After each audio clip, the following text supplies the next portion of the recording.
After my last video, I was asked to explain some of the clips that I used at the beginning. The clip from the TV show Pushing Daisies was really a little bit of a play on some of the things that I've been observing as I've been researching the topics I discussed earlier. The characters Ned, Emerson Cobb, Charlotte, and then the man at the door, they kind of represent portions of our society. Charlotte, she could represent something along the lines of the media, whereas Codd would be representing those searching for the truth. And then, Ned is maybe acting as an agency like NASA or a society, But and then the man who opens the door then would be, that authority. What do you want? And then the clip from the music video from the Eurythmics Sweet Dreams was really kind of interesting. That's a song that I really liked back in the day when it was released. However, I found that the video has a Sweet Dreams lyric while pointing at a global Earth and the Apollo 11 astronaut crew. Just thought that was interesting and wondering why that came about. I don't know if I just thought it was interesting. So with that, we'll jump into today's topic, which is conspiracy psychology. You're listening to N2Truth.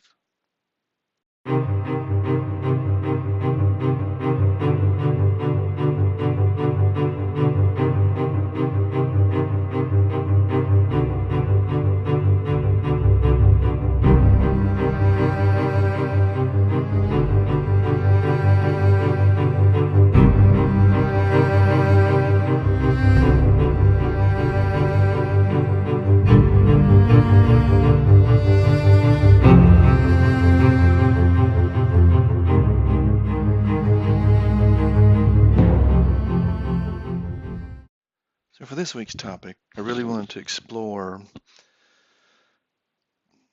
some of the things that I was dealing with as I began this journey, and whether those were internal conflicts and whether I developed those because of the things I was experiencing and the challenges of something I thought was truth and learned that it wasn't, but was having a hard time letting go. And then even maybe a little bit further to look into the things that, why you got there, whether, you got there from your own internal, thought process, or if they were learned from others, or they were learned from society as a whole. So the first thing that I thought about, and I had to, do some research on this as well, because there was some things I remembered from my former scholastic days in this, the field of psychology. And I think that really came from when I was studying dreams way back when and, digging into that. But so I had to do a little bit more as I was trying to identify and process, what I was experiencing. So the first concept was this cognitive dissonance. And, within the psychology, it's maybe this discomfort or this challenge or this internal struggle. You've been taught something or you've learned something and you've accepted it as a belief. And then later you learn something that doesn't agree with that belief system. And you learn something that challenges that. And you have this internal struggle that I can't accept this or I don't want to accept this. Well, this psychological principle is basically, how we quantify that or how we give that a name. And, and we have this discomfort associated with that when we have these clashes between, these ideas or beliefs. And so I was very much experiencing this, in a painful way to where I didn't want to let my former belief go. It was very sad moment or sad experience for me. Something that I believed was, a great accomplishment. And now through looking at and applying basic scientific method, learning that that was not possible. And that this thing that I've believed my entire life, that not only was just a belief, but something that you're proud of, something you get on the bandwagon of cheering for. I can't believe that anymore. And that's, you have all these synapses in your brain that are a certain way, and now it's almost like if you have a highway system and suddenly, all these other roads are closed. So you can't use those roads anymore because they're wrong or they take you to the wrong destination. The second principle was this Dunning-Kruger effect, and this is like a maybe superiority complex. And I think what I had was what most people have that begin on a journey like this, is this idea that if you hear a concept, something like, we went to the moon, and then people challenge that, or they say that it was faked, you consider them, a little bit crazy, a little bit loony, what drugs are they on, etc. And we have this, this illusion that, they're the ones that aren't in the know. And we develop this method of superiority, which we end up beginning to challenge them and question them and belittle them. But the truth comes out, and it turns out that, in some scenarios, that it wasn't the fact that they didn't have the ability to recognize the truth, but we were. And we were coming across in a method of being superior intellect and belittling their intellect. So it's one of those interesting concepts that happens in masses, particularly when someone challenges the status quo.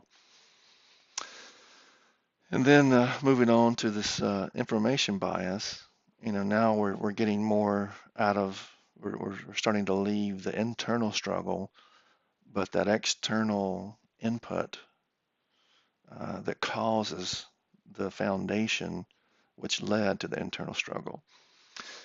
So this bias is, this is really, I'm more looking at the scientific community, when I started on this topic, that when we go into a particular field of study or a topic of study, and we go into it with a bias, that we will not accept the results,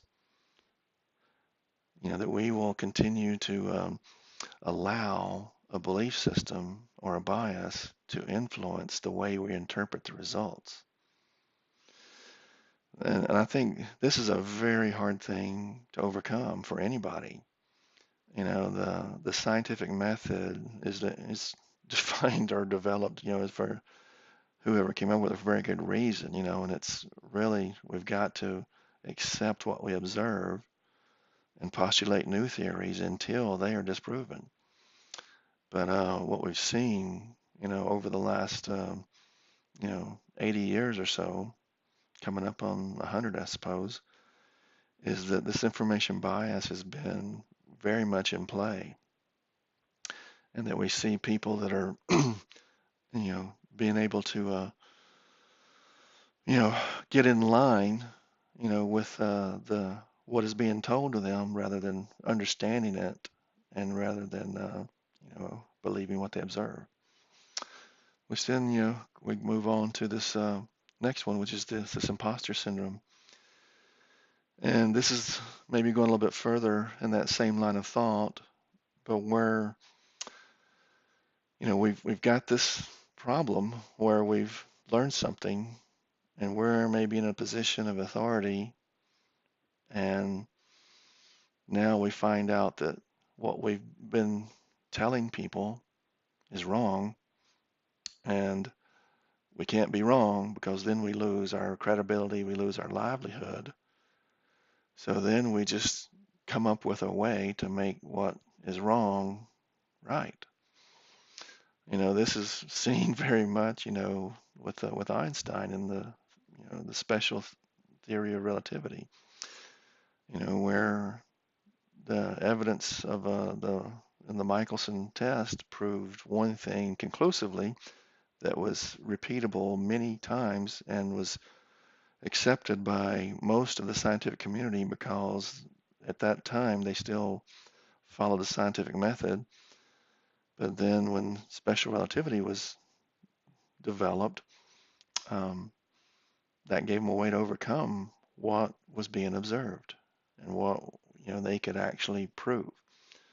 So now this imposter, Einstein, came up with this special relativity so that he could maintain his worldview and also maintain his credibility and celebrity status. Then you go to this next one, or this, expectation confirmation theory, also institutional disconfirmation, which is really, a little bit further, down that same path. And this is, again, where we go into something with an expectation, and we are going to, we're going to have this problem if it disagrees with what we believe, and we're going to make adjustments until we're satisfied. So we end up with this, this challenge of today, and for the, some time since probably about the 1920s, that science has abandoned, for the most part, the scientific method, and with especially in the areas of earth science, or I should say earth motion science, because it didn't agree with their worldview. So as I get further in these videos, I've held to the principle that I'm going to only share what I can prove, and that's going to be difficult for some things, and I'll state those that I can't prove that are theory or belief. But I wanted to just spend this time talking about the psychology behind it, and this is something that I went through that helped me deal with it and process it. That thinking about it from as much as possible an external point of view. That the inputs and the outputs, when they don't agree, you got to step back and take a look, and you've got to do your own research. Everybody I've seen in this community or this movement, they seem to have a common statement, and that is that don't believe anything I tell you. Do your own research, come to your own conclusion, which is very different than what you hear from the science community today. And if I could paraphrase and momentarily speak on their behalf, it's don't bother doing your research, believe what I tell you. And if what you observe doesn't agree with our worldview, we'll come up with some math to make it work. So that's it for this video. Again, do your own research, come to your own conclusion, and consider the psychology associated with this. You want answers? I think I'm entitled. You want answers? I want the truth! You can't handle the truth!